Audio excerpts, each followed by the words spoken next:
ঢাক কাঁসরের বাদ্যে মহাষষ্ঠীর মধ্য দিয়েই শুরু হলো 5 দিনের শারদীয় দুর্গোৎসব।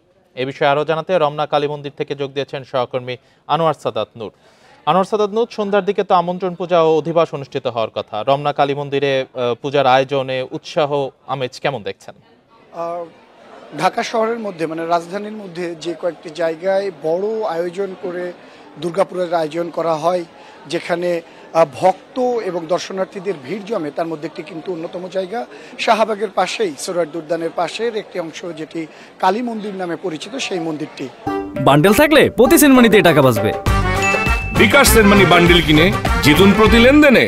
সেই মন্দির আজকে থেকে যেহেতু ষষ্ঠী পূজা শুরু হয়েছে, এর মধ্যে কিন্তু মণ্ডপ পূজার সাজে, পূজার আমেজে সেজে উঠেছে, সেই চিত্র কিন্তু আমরা দেখতে পাচ্ছি। এবং ভক্ত অনুরাগীদের যে পদচারণা আনাগোনা সেটিও কিন্তু বেড়েছে, সেটিও কিন্তু আমরা দেখতে পাচ্ছি। সন্ধ্যার পর থেকেই কিন্তু ভক্ত অনুরাগীরা এবং হিন্দু ধর্মাবলম্বী যারা, তাদের যেহেতু সবচেয়ে বড় উৎসব, সেই উৎসবে যোগ দিতে কিন্তু সেই ভক্ত অনুরাগীদের সমাগম বিকেলের পর থেকেই ঘটছে।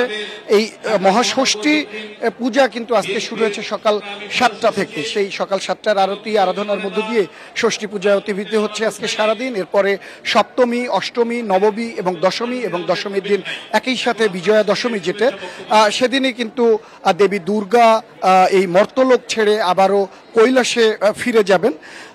হিন্দু শাস্ত্র মতে এবারে দেবী দুর্গা পৃথিবীতে আসছেন হাতির পিঠে চড়ে এবং ফিরে যাবেন পালকিতে চড়ে, যেটি সুখ, শান্তি এবং সমৃদ্ধির লক্ষণ বলে কিন্তু যারা হিন্দু পুরোহিত তারা জানাচ্ছেন।